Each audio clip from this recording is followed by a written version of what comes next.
think Luke Kelly sang his heart out. That's what I honestly think. I know, some people just actually do that. He could walk down Grafton Street with that big mop of red hair, and he couldn't walk 10 feet, but someone would be shouting or waving at him. And a lot of the time we thought that was kind of because of the Dublins and everything, but it was much bigger than him being a singer or a folk singer. I think it happened with Luke, and it happened with Phil Lynott, and it happened with Rory Gallagher. People who never knew them or never even went to hear them feel an affinity because of the soulfulness of what they did, and because they were just such big people, I think. They gave so much of themselves that it affected everybody.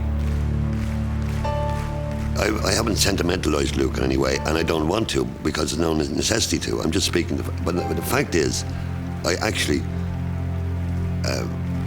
can't think of anything negative to say about Luke.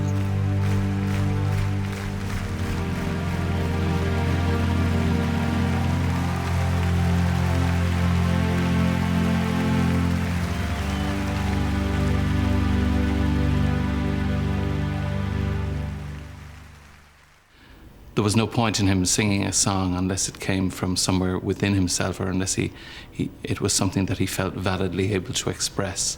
It's a rebel voice, rebel music, but not the obvious north-south connotations. In fact, he was never obvious about the way he'd approach a subject. The songs that he sang and the way that I think he kept faith with the songs and felt the songs are all about the celebration of life and of the downtrodden and of the good things in life. The whole folk music revival was about protests of injustice, protests about poverty. They were songs of the ordinary people. He's a communist. If you think about that, that's kind of mad, isn't it? He was a pop star, you know what I mean, among folk musicians, you know what I mean, you know. Everywhere he went, he was expected to be Luke Kelly, the character, you know, and all these people you hear with Luke Kelly stories, you know. And I think there's a Luke Kelly industry about to start. No pipe did hang our battle drum, did sound its dread tattoo, but the Angelus bell o'er the Liffey swell rang out in the foggy dew. Right proudly high over Dublin town, they hung out the flag of war. What made Luke completely different was that when he would select a song, he would sing it with so much passion and so much conviction that it was a message. That's what he did instead of writing articles or marching or standing up on platforms sloganizing. He used his banjo and he used his voice. It is the stuff of cold chills. It's the stuff of revolution.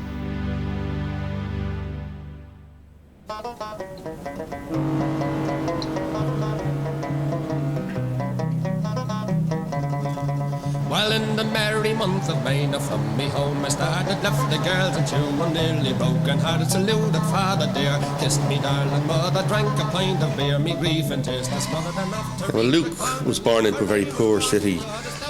He was born on the periphery of the docks, down to Five Lamps. And that would have been an area of high unemployment, emigration, and quite an amount of poverty. A place where people were in want a lot of the time. But at the same time, there was a great life among the people. We lived in a one-room cottage in Latimore Place. Communal toilet, a communal tap outside that about 8 families shared. Poverty of the utmost. Luke Kelly's father worked in Jacob's biscuit factory where he met his wife, Julia Fleming. Young Luke, the fourth of their 6 children, was born at home on November the 17th, 1940. We realised that particular morning that something was amiss. We were asked to leave the house And when we were called back in, we realised there was a newborn baby with loads of red hair, and that was Luke. When I was about 5, Luke was 4, we moved into Lawrence's Mansions. And it was like moving into a palace because we had 2 bedrooms, a sitting room, a separate kitchen and a separate bathroom. It was just a completely different world altogether. Luke went to St Lawrence O'Toole's boys' school, run by the Christian Brothers, and reports show him to have been an exceptional student. But education was a luxury in his community, and like everyone else, he left school at the age of 12 to bring home a wage. Nobody was any better off than anybody else. Consequently, everybody helped each other. And that's the way it was in those times. People had to make do with little money, and the entertainment was the entertainment you made on the streets. Street soccer was the great game of the day. Luke went on to join Home Farm Football Club and remained a lifelong fan of the sport.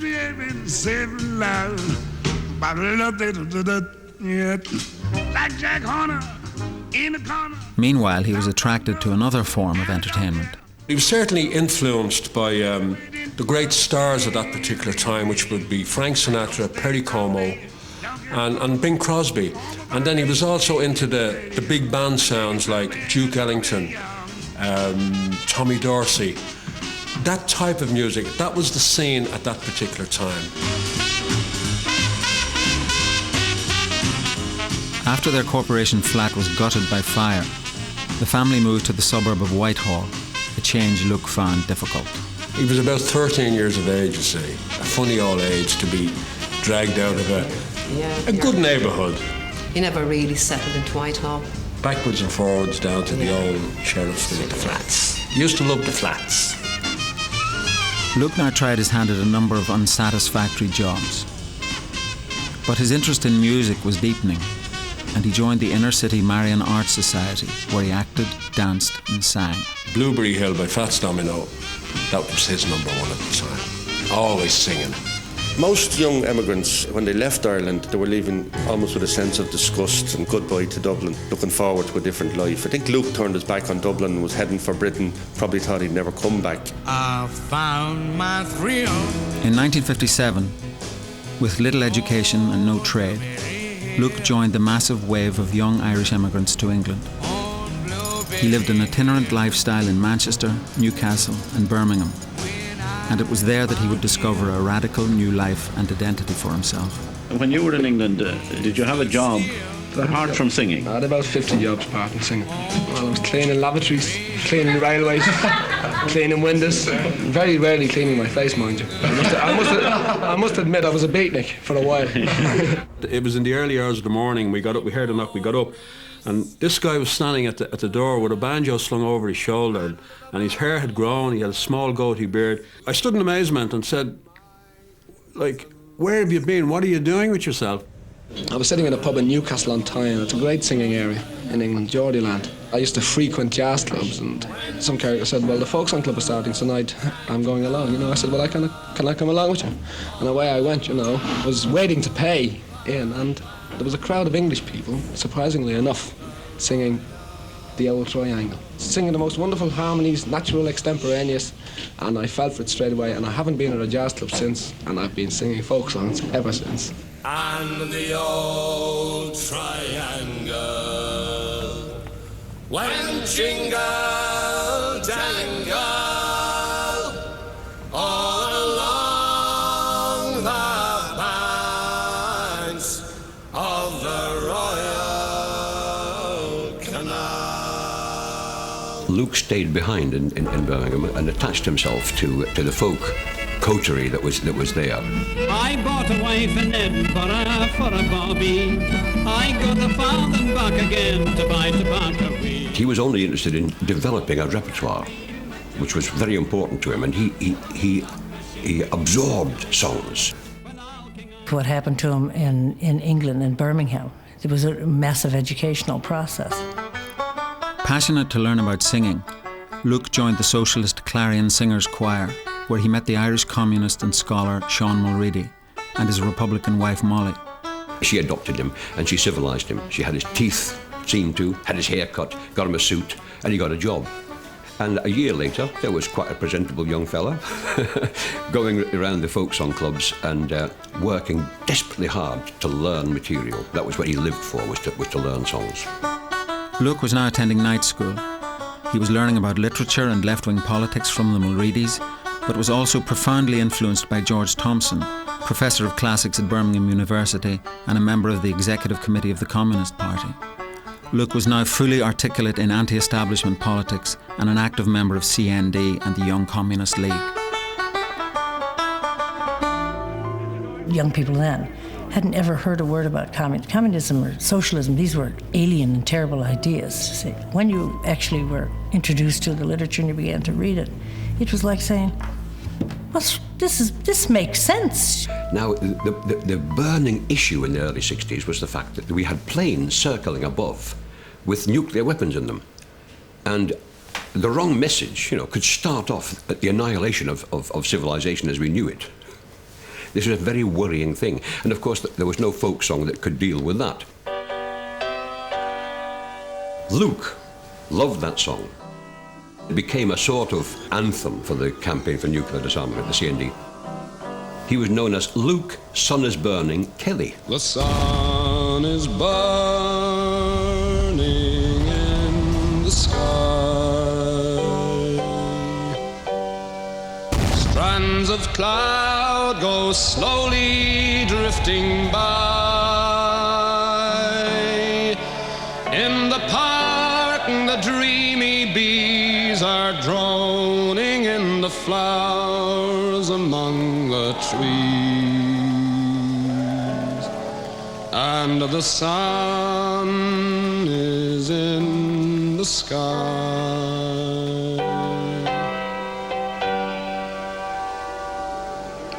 Now the sun is in the west.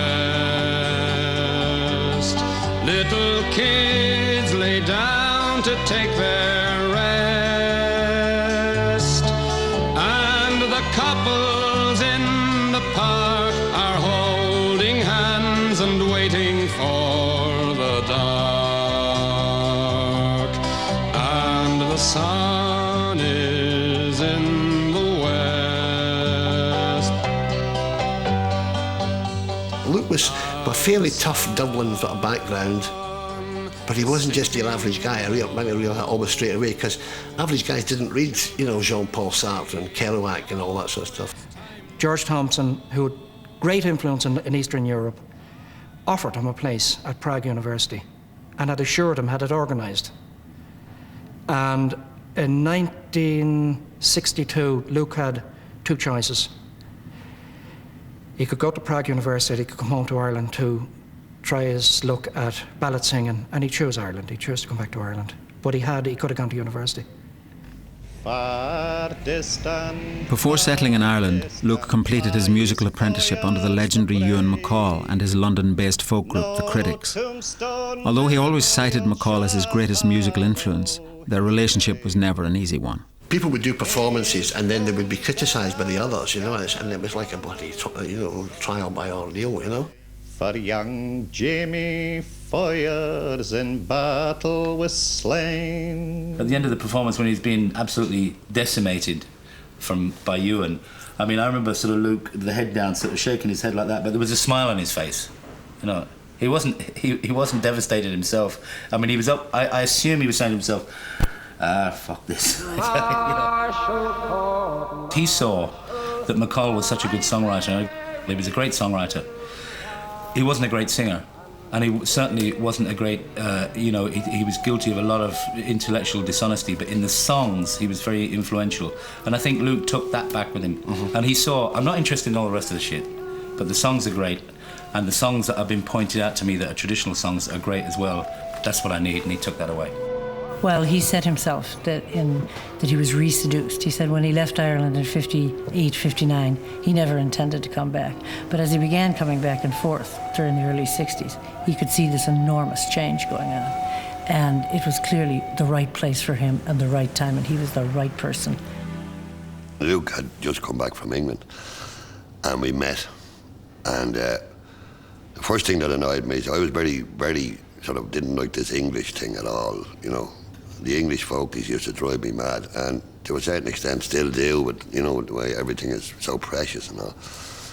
And Luke had a lot of experience in England, you know, with a lot of these folky people. And then he said to me, "Now, mate," so that was the first row I had with Luke. He said, "Don't, etc., etc., call me mate.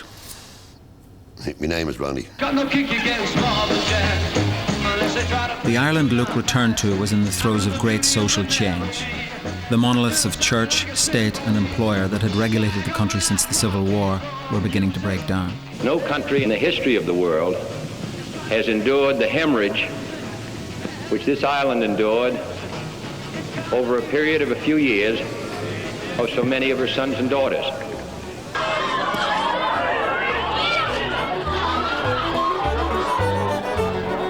The composer Sean O'Riordan was a major influence in the new popularity of traditional Irish music.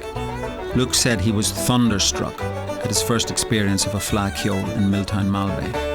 And then Luke started coming into O'Donoghue's pub to meet Barney and myself and have a drink. And one Christmas Eve, I think it was, Barney's memory will probably be different than mine, usually is. Barney and I said to Paddy O'Donoghue, "Can we play a few tunes, Paddy?" You know, "Oh, well, yeah, but keep it down, don't make it too, you know." So we played, and since that day, Donoghue's has been packed with punters.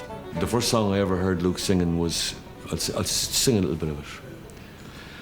"Oh, come all ye tramps and hawking lads and ganderers ablaw, that roam the country round and round, come listen one and all. I'll sing to you a roving tale of the sights that I have seen, for it's far unto the snowy north and south by Gretna Green." At that time, Dublin was a much smaller city, and the journalists knew me and I knew them, so instead of saying Barney McKenna, Ronnie Drew, Luke Kelly and Kieran Burke, they just called it the Ronnie Drew Group.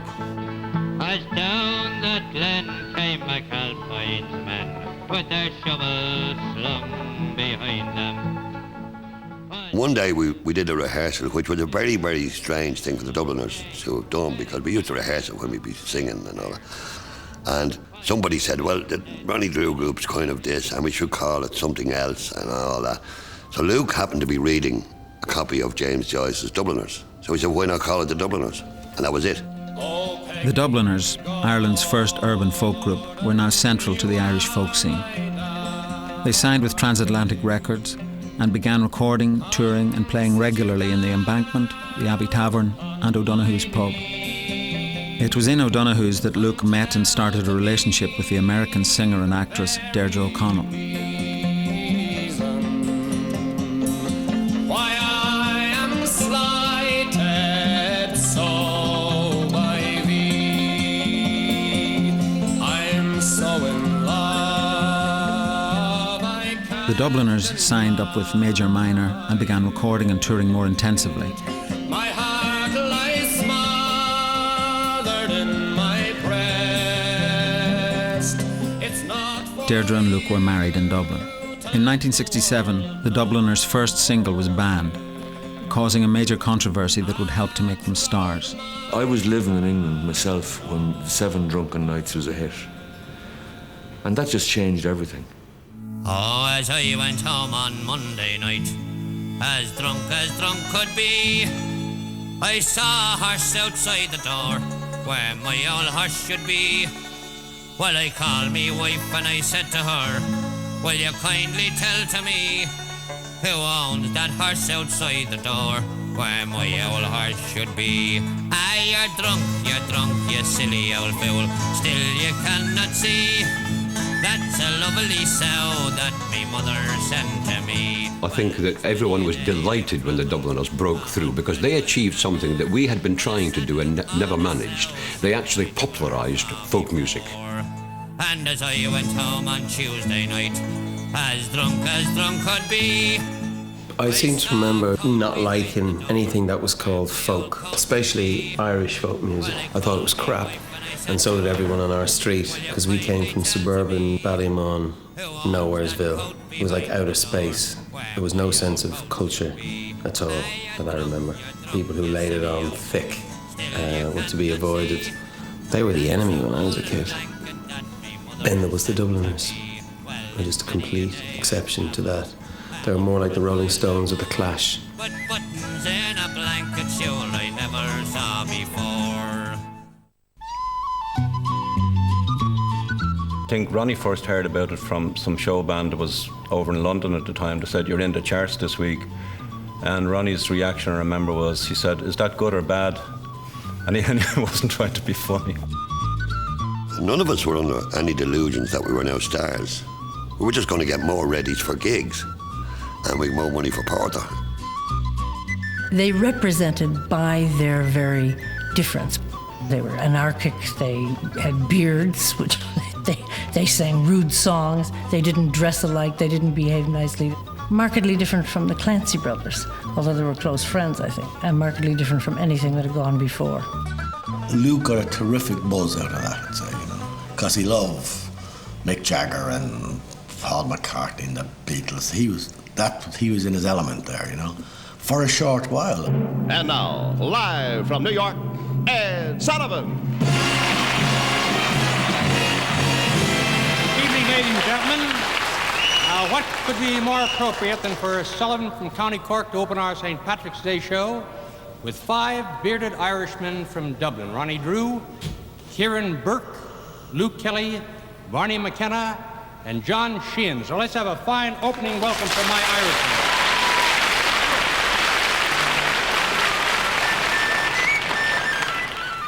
The way the music was done and the way the songs were sung, it suggested a lifestyle we embraced, kind of madness, plenty of crack, plenty of porter and plenty of singing and plenty of women, all that kind of thing. It was great. In the days I went to sporting, I was never tired of sporting.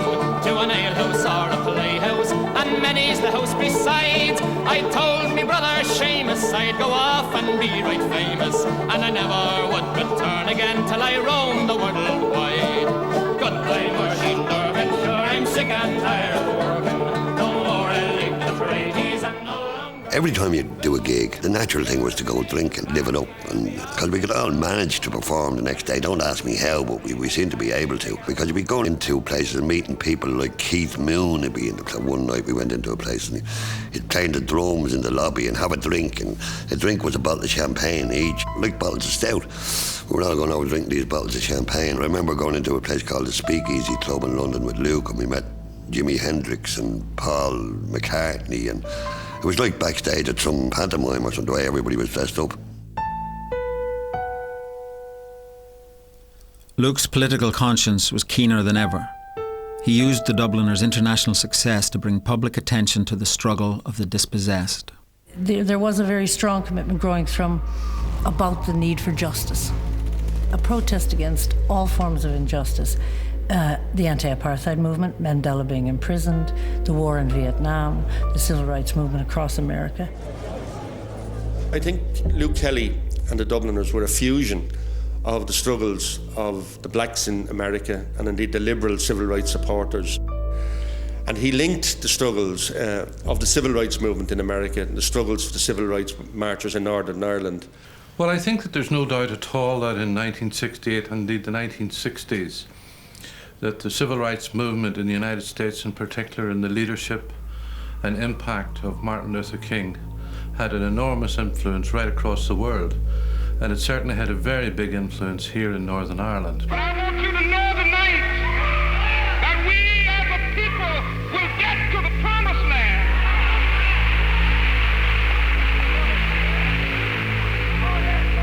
So I'm happy tonight. I'm not worried about anything. I'm not fearing any man. Mine eyes have seen the glory of the coming of the Lord. We were looking in the civil rights movement for equality of treatment for both sections of our people. And when it was boiled down, we were talking in terms of one person, one vote.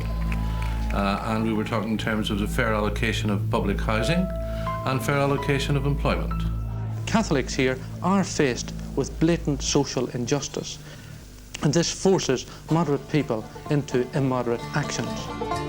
In Alabama in 1958, the cost of human life is very low.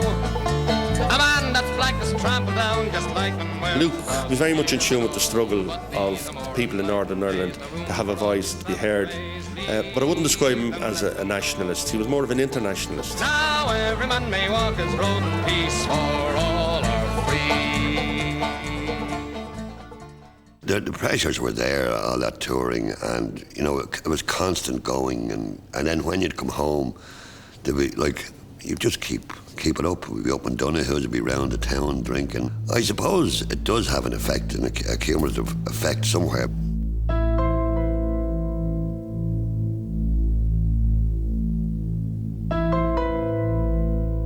One casualty of the Dubliners' frenetic lifestyle was Luke's marriage to Deirdre. Luke would not sort of disclose or discuss his private affairs with anybody. He would talk about anything in the world, anything, but that part of his life was his, and that's as it should be. Whether he discussed it with people outside, Maybe but he so. certainly never, ever. I went to see my mother one night, and on a Saturday night, and I was coming back into town, driving in, and Luke was standing at the bus stop just beside Whitehall Church there, and you couldn't miss Luke with the hair and everything. And I stopped and gave him a lift into town. It was about 7 o'clock, which is kind of quiet time on a Saturday night, and he said, "Do you fancy a pint?" So we went and had a drink, and we had a few drinks. He talked a lot about politics, which he was fascinated by, and he wasn't too happy with my politics at the time, and I was very interested in politics too. So we had a political argument. Then we talked about soccer, and then he talked about children, family, about his wife Deirdre and how things hadn't worked out. And there was a real sadness. I thought he was a lonely man. Whereas I was expecting we'd be out all night, which both of us were well capable of. The night sort of petered out into a melancholy thing, and I think we left before the closing time, and he went off, and I think he said, "I'm going home," and he was going nowhere. It was sad, and I was actually going home to a family. And after that sort of night with him, I had a different understanding of him, See, Luke was a frustrated pop singer, actor, clown, comic. He just, whatever he was at the moment, he wanted to be something else the next moment. So when they wanted to do a new album, they decided that, well, they wanted to go a new direction, Give us a look. Yeah, that's one of the new lot of photographs. I inherited the Dubliners during one of their fallow periods, I suppose. And I saw a great challenge there to inject a bit of fresh air, something new into the Dubliners. The one guy who was gung-ho to go for it was Kelly. One of the songs that we had talked about doing was Joe Hill, and Luke sang it in the studio, just Luke and the banjo. And Luke had this peculiar knack of playing the banjo, looking kind of into the middle distance, and his knee was just kind of going in and out, keeping time with the tune. It was a particularly unique Kelly trait. But he sang Joe Hill, and I thought, great, that's a great song.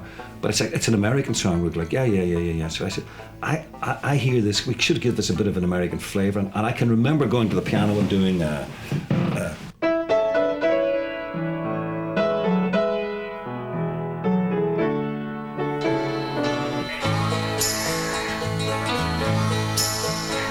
I dreamed I saw Joe Hill last night, alive as you and me. Says I, but Joe, you're 10 years dead. I never died, says he. I never died, says he. He never hesitated to sing for the anti-apartheid movement, for the peace movement, for left-wing causes, for workers, for various struggles. Luke identified with all of those, and he brought a very powerful message to audiences all over the world. And when you look at the songs, you look at the material he chose, it was always that message of hope about workers, about struggles, about love, about people. The copper bosses, they shot you, Joe. They filled you full of lead. Takes more than guns to kill a man, says Joe, and I ain't dead.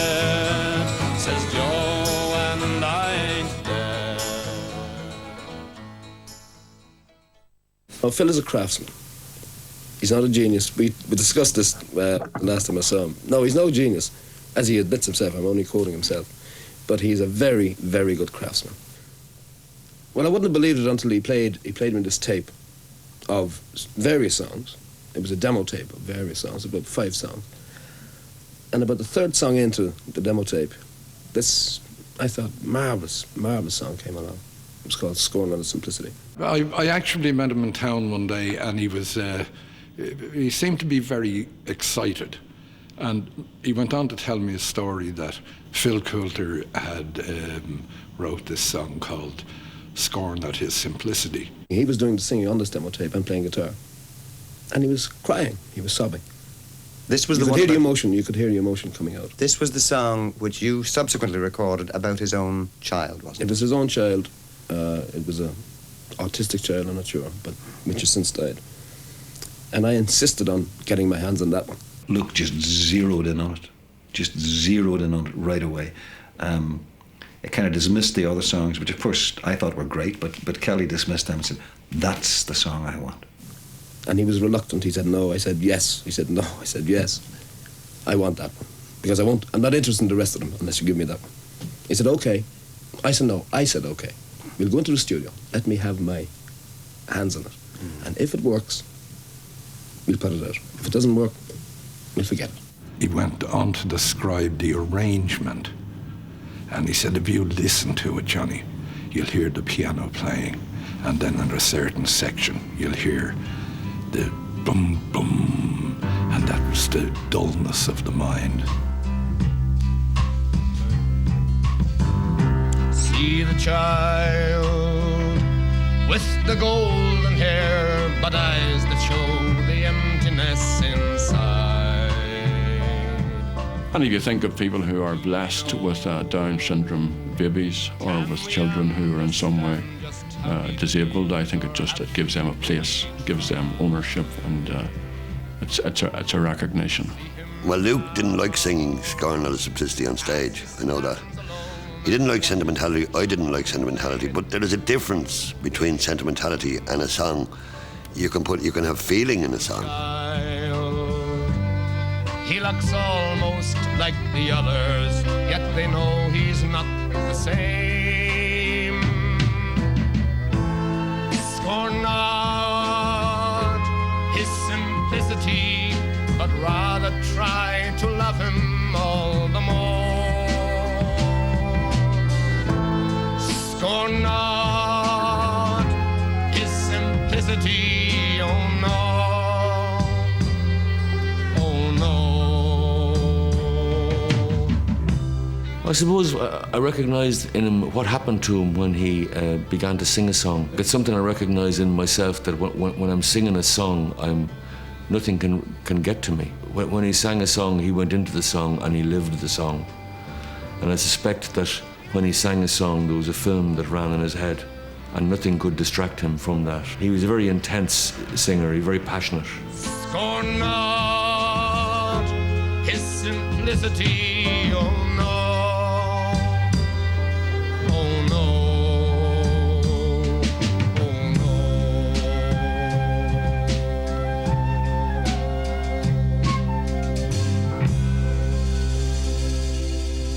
The song Free the People, which was written as a reaction to that whole internment thing, and written out of anger, I suppose. I recorded with Luke and the Dubliners within a matter of days, I think within a week of the actual event. And then a few weeks after that, we held this anti-internment rally called the Free the People rally in the National Stadium. And we had all sorts of people there, John Hume and Austin Curry, as two of the spokespeople for, I suppose, the nationalist community in the north, those who had been targeted by this internment thing. Irishmen have been interned in the 20s and the 30s and the 40s and the 50s and in the 60s and now in the 70s again. And what we are saying to the people of the north and what we are saying to the people throughout this country, let us make sure this time that there will be no internment in the 80s. Laws were made for people. The law can never scorn the right of a man to be free. Free the people, let them have their say. Free the people, let them see the light of day. Any society which needs laws like that is a sick society. And we intend this time to end the system of government that needs internment to survive. And of course, Kelly was there in the middle of it all, fire in the belly as usual, and giving it pelter.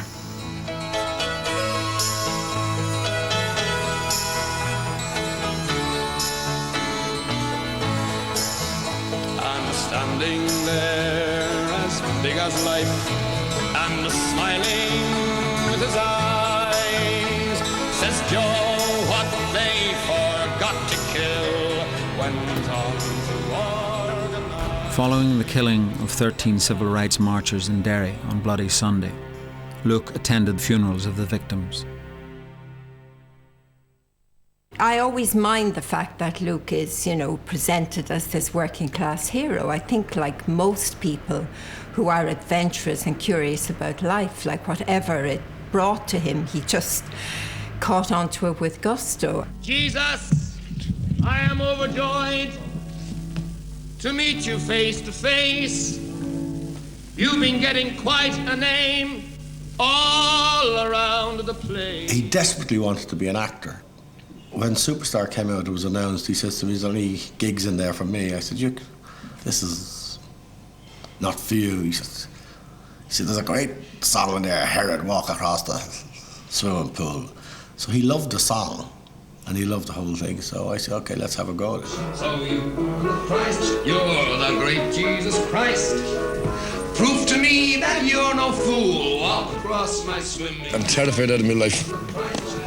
Why is this? First of all, I don't know my words.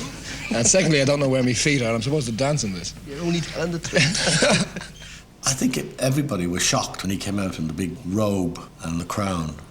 I think the sigh of relief from Luke was bigger than from the audience when he got through the dance scene. The only dance I ever learned was the slow. What do you remember the slow waltz? The lurch. The lurch, yes. So if you are the Christ, you're the great Jesus Christ. Prove to me that you're divine. Change my water into wine. That's all you need do, and I'll know it's all true. Come on, King of the Jews. I think if you're not moved by this show, then there's something lacking in your sense of Christianity. This is the most. It's not a waste of time.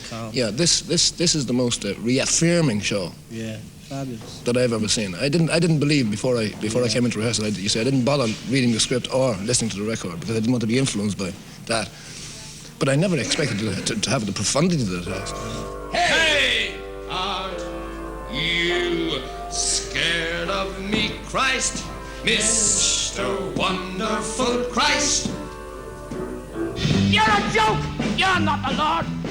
You're nothing but a fraud. Well, nobody could believe it, And at the rehearsals, the whole thing was he had to do three things. He had to remember the lines, sing, and dance at the one time.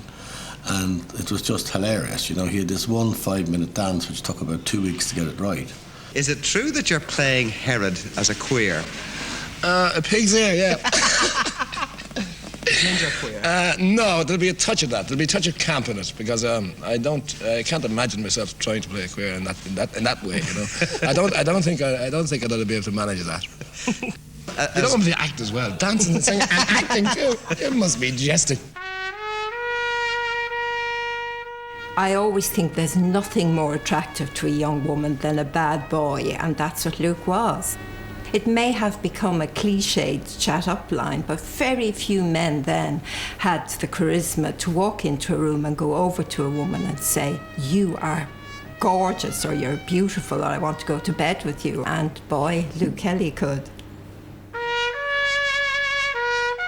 But he had a plus that, like, I had a wife and 2 children. Like, Luke didn't involve himself in that area of, I suppose he never paid an ESB bill or a gas bill or a phone bill. He didn't drive a car, he didn't have a bicycle. So he had no constraints. Where he was where he was, and that was it. He didn't have raggle-taggle baggage hanging after him. And he could decide to stay at my house or whatever house, and it didn't matter. I'd have to go home at some stage. Luke didn't really have that constraint upon him.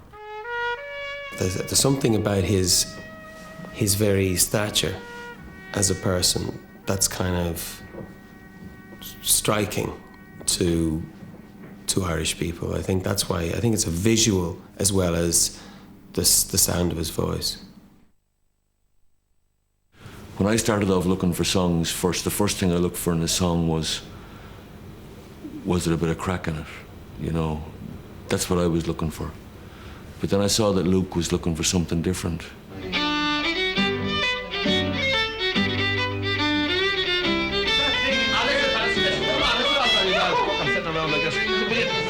We've got to get on stage in 2 minutes. It'd be too easy to say that he was looking for a political aspect. It was deeper than that. He was a great judge of a good song, of a big song. He didn't just sing any song that came his way. He was very discerning. And when times got rough, there was just about enough. But we saw it through without complaining.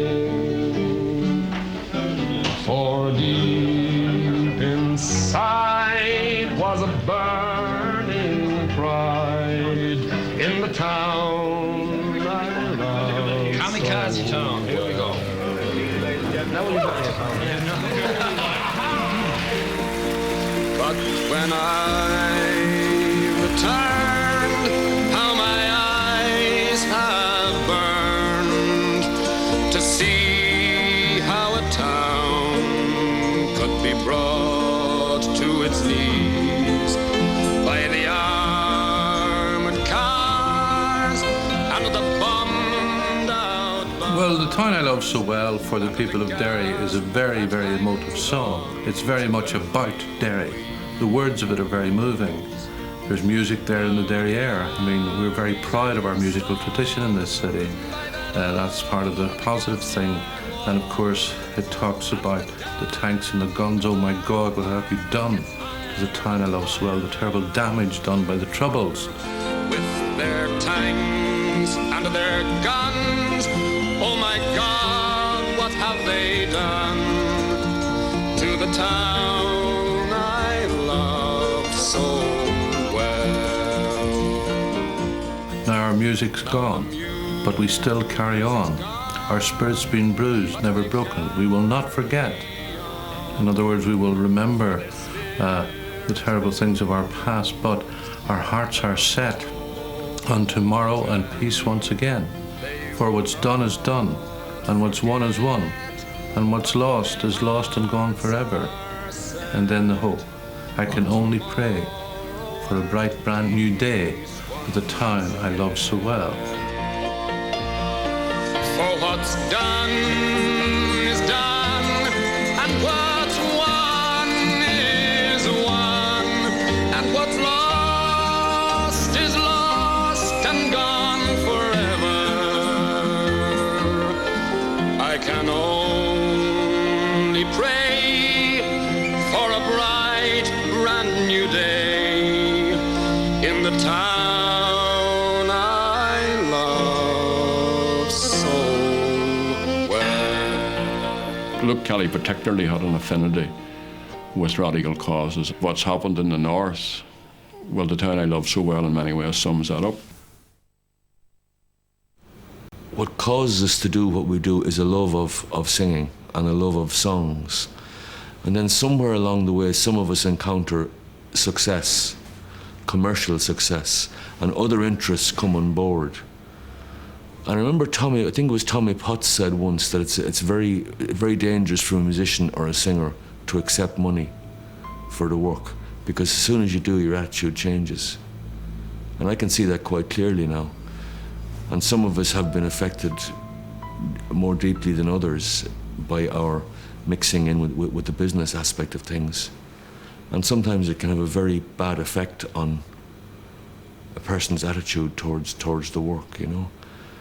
And I certainly would be aware of a very big change in the Luke Kelly that I heard, the tapes of the Luke Kelly I heard singing in '62 and '63, to what he became. Because the same thing happened to myself at times, you know. We got led astray by Shambula.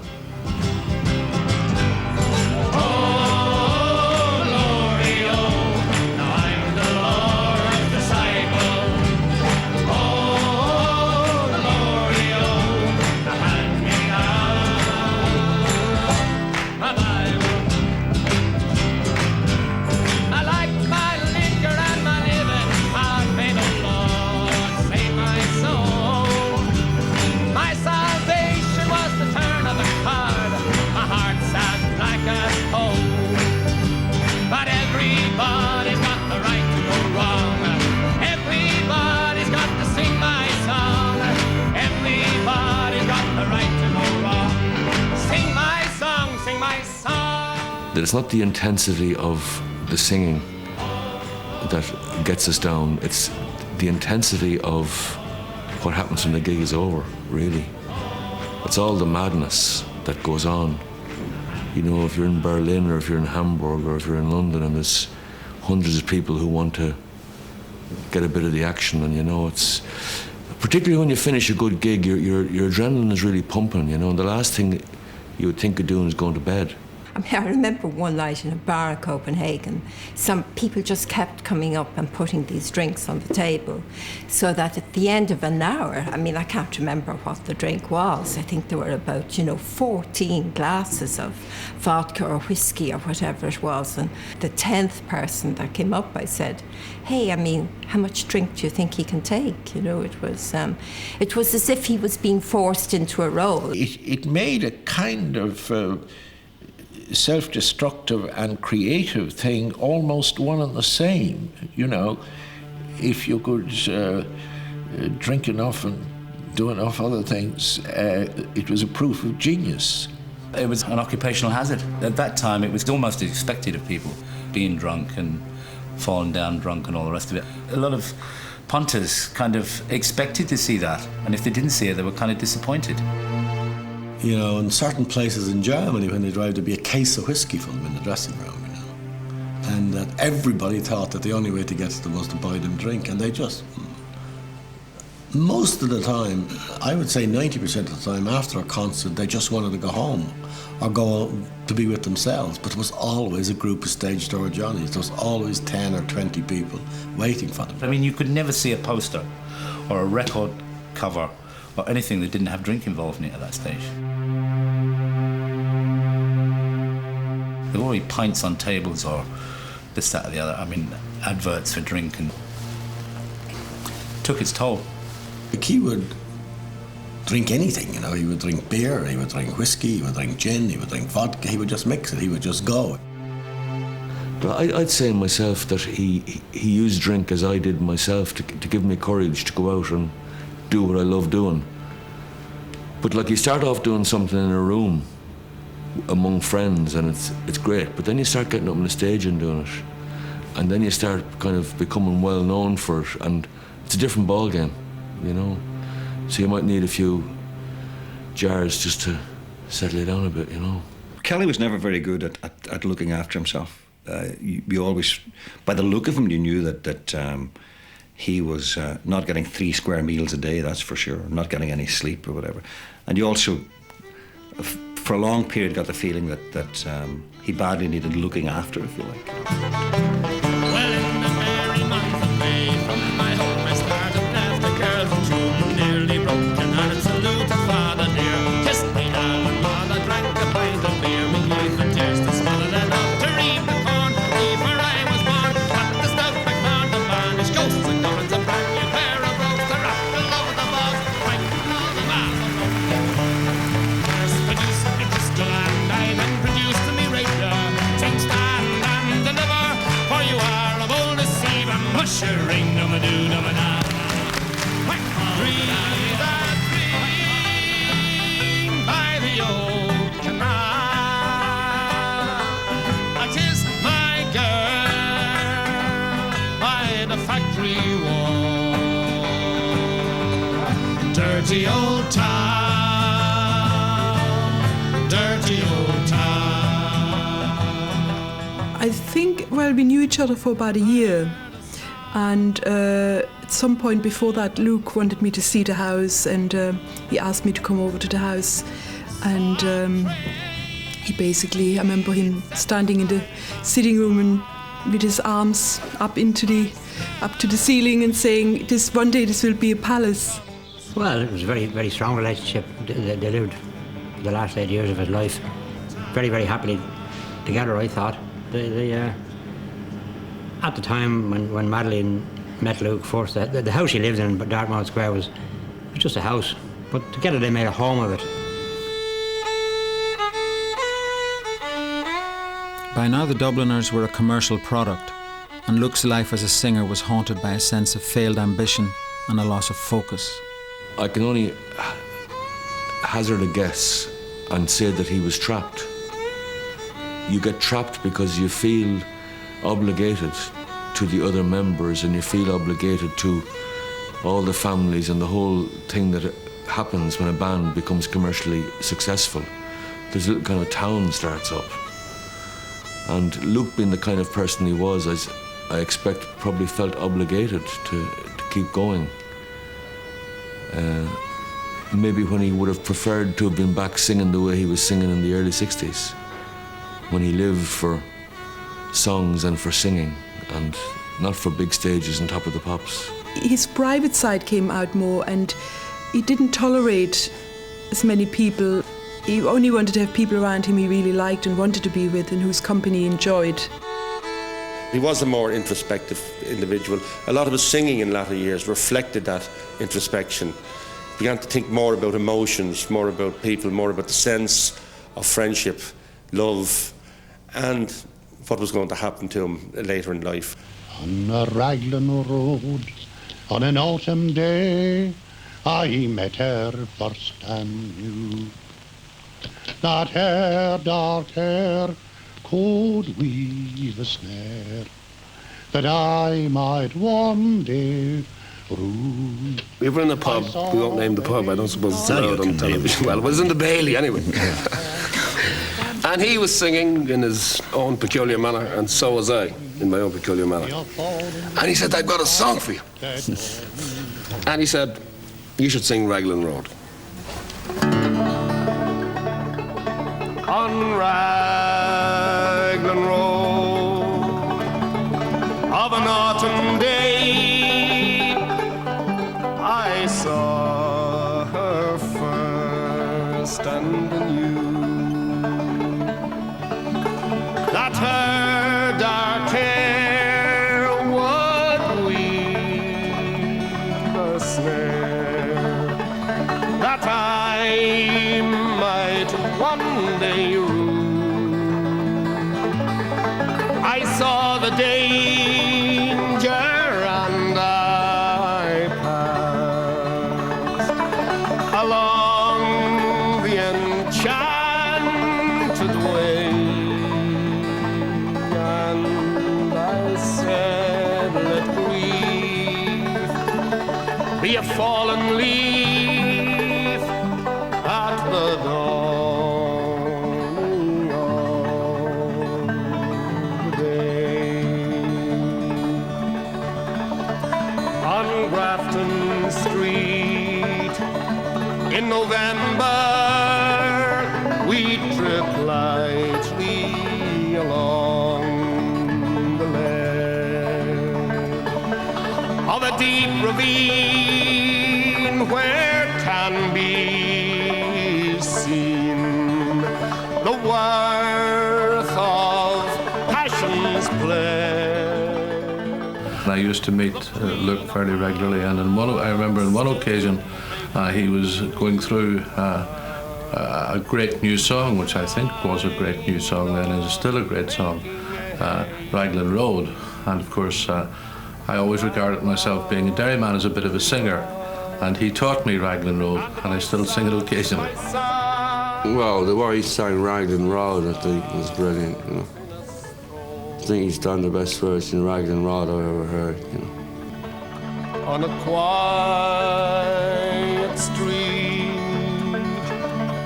where all ghosts meet,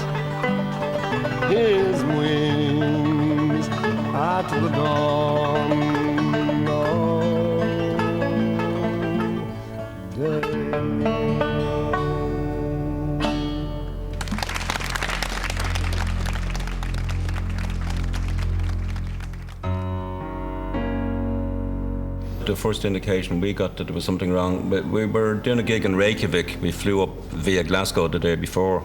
And the next morning around breakfast time, Luke rang me in from his room to my room and said, "Where are we?" And I said, "What do you mean, where are we?" He said, "I haven't a clue where I am. I just looked out the window there and saw some shops across the road. I don't recognise the language or anything." I said, "We're in Iceland." He said, "What in the name of Jesus are we doing in Iceland?" And then I realised for the first time that he wasn't joking. You know, he didn't have a clue where he was.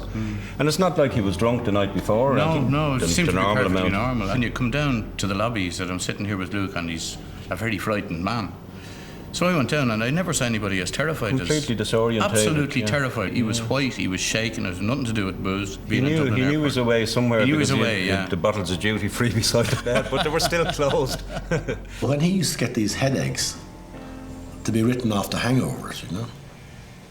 But it obviously had a terrific toll on his body. Sometimes you get this rush of adrenaline where your hands start shaking, you know.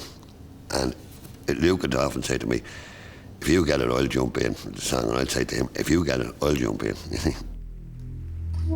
And I noticed his hands beginning to shake and the voice beginning to tremble. So I tried to jump in. I didn't, for a moment, think there was anything serious wrong. I remember standing in the wings, and he started. The words were coming out wrong, and he started shaking. And the next thing, he was lying down beside me, and that was the night he was carted off to the Wilton Hospital and had his first operation. I went into hospital after the operation when I was allowed to go in after he was out of the intensive care. And he was lying on his side, and when I came into the room, he turned around and he seemed to be like the person he always was, except he had a bandage around his head, you know. For the 2 months he was recovering, fans from all over Europe, Australia and America contacted Luke with get well wishes. Then it seemed to be back to business. In 1844, I landed on the Liverpool shore. Me belly was empty, me hands were raw, with working on the railway, the GNR. I am weary of the railway.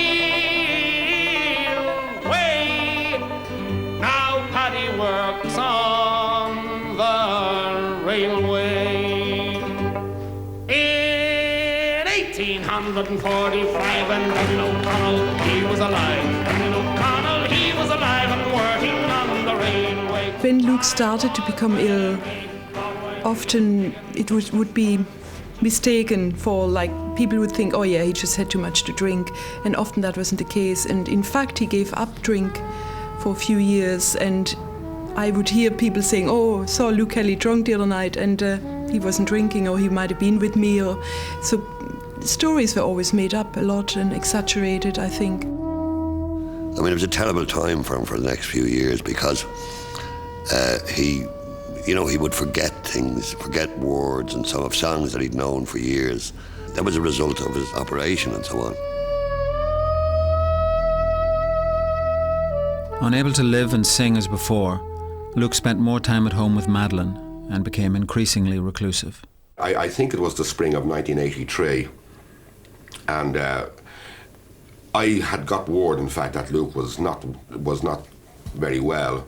So I did, in fact, make approaches to Jack Phillips, who was his physician at the time, and I went to see him in the Richmond Hospital, knowing full well that other people, in fact, in Dublin knew very well about Luke's health. And there was an occasion then in the Leeson Lounge, and I went across to see him. He came across, he made a beeline for me, and he said, "Look," he said, "I want to tell you," he said, "you are not to be making inquiries about my health," he says. "That's none of your business." And I thought that was rather odd, rather strange. When I was quite worried about the tumour, and when there was recurrence, when we realised it was starting to grow back, and I had hoped to go to the Bristol Cancer Centre, which is an alternative place in England, and I'd been sent some literature from them, and one of the booklets I showed to Luke, I sort of gradually introduced the whole idea to him, and when he saw something written on it that referred to cancer, he would say, "Cancer? Sure, I don't have cancer." Walking all the day near tall towers where falcons build their nests. Yeah, well, producing Song for Ireland, which was the last song that Luke ever recorded in a recording studio, was an amazing experience for me. He had been quite ill at the time, and his mood in the studio was sort of mixed, so we decided that we'd just really get concentrated on it. And the rest of the Dubliners kind of went out and went for a walk and wandered around, and Luke began to really get concentrated on the song. And it took take after take after take, and despite the fact that he wasn't well, suddenly there came a moment in the studio where Luke appeared as Luke was, and the sheer power of his voice and just began to happen. And I remember the moment well, and everybody in the control room suddenly looked at each other and said, "Yeah, this is Luke." And it was amazing. It came at a time in his life when a lot of the early Luke wasn't really visible.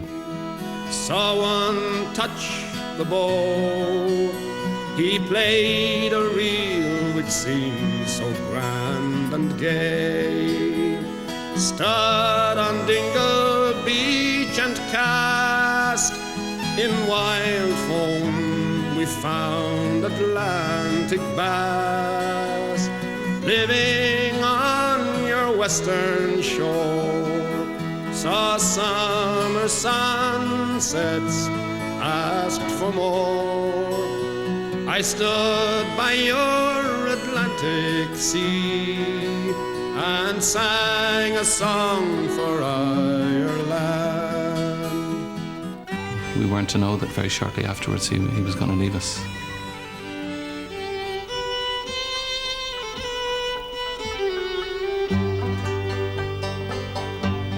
I must away now. I can no longer tarry. This morning's tempest I have to cross. I must be guided without a stumble into the arms I love the most. And when he came to his true love's dwelling, he knelt down gently upon a stone, and through her window he's whispered lowly, "Is my true love within at home?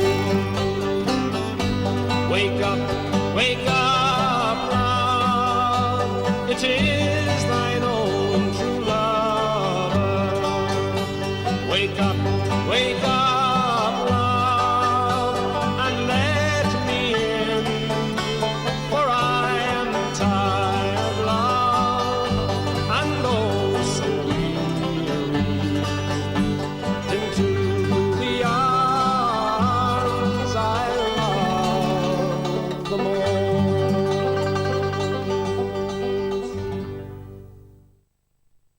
I remember going into the room and I would call his name and there was no response. And normally, after a little while, he would sort of at least open his eyes and I would know he was okay, just having a rest in. And when there was nothing, I got worried. And at some point during the night, they came out to me and said, basically, there was only a 50-50 chance. And that was the first indication to me that it was so serious. And I remember the next day they did a brain scan to see whether there was any basic brain function left, and later we were told there wasn't and nothing could be done, basically.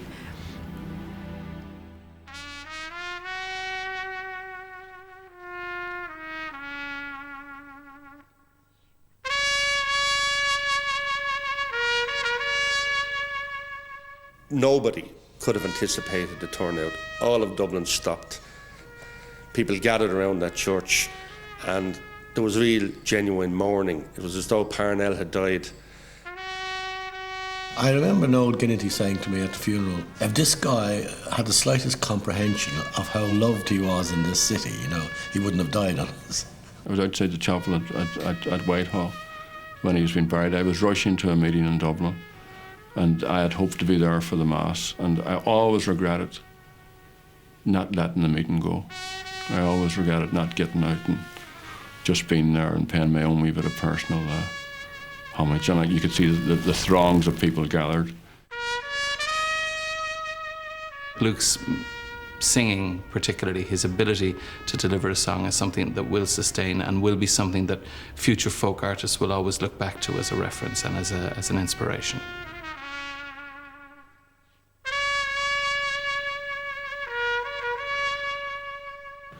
Well, I would have him as one of the great interpreters of songs because of the tack he took.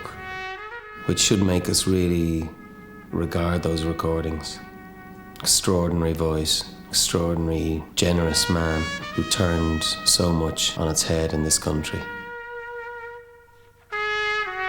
I think it's wrong to iconize people.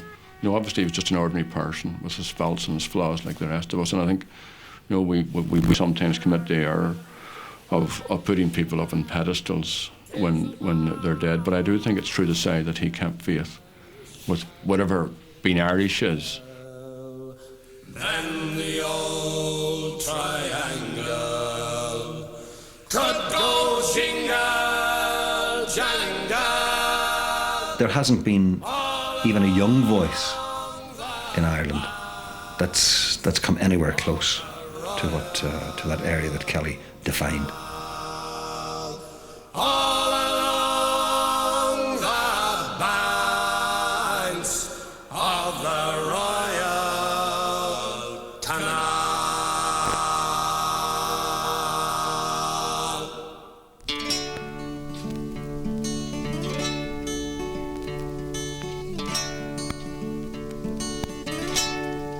Thank you for the days, those endless days, those sacred days you gave me. I'm thinking of the days I won't forget a single day, believe me. I bless the light, I bless the light that lights on you, believe me. Now you're gone, you're with me every single day, believe me. Days I'll remember all my life, days when you can't see wrong from right. You took my life, but then I knew that very soon you'd leave me. But it's alright, now I'm not frightened of this world, believe me. I wish today could be tomorrow. The night is dark, it just brings sorrow, then it rains. Thank you for the days, those endless days, those sacred days you gave me. I'm thinking of the days I don't regret a single day, believe me. Days I'll remember all my life, days when you can't see wrong from right. You took my life, but then I knew that very soon you'd leave me. But it's alright, now I'm not frightened of this world, believe me.